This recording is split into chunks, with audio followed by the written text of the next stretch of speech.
How to watch YouTube videos blocked or restricted in your country. Hello guys, this is Atticus and welcome back to another tutorial video. In today's video, I'll teach you guys how you can watch YouTube videos restricted or blocked in your country. So without any further ado, let's dive right into it.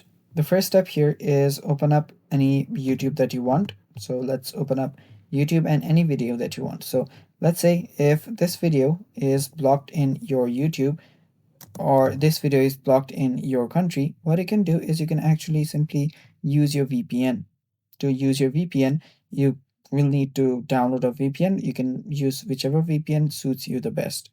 So what you can do is you can enable your VPN on your browser. So you can download an extension if you want to, or you can simply use an VPN software that you normally use. So simply open up a VPN, turn on your VPN and connect to any country you think the video will be available in. So you can simply connect to a VPN.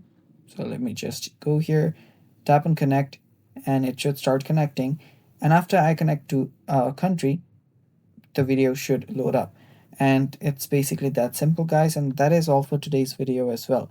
Thanks for watching. Stay tuned for more, and bye bye.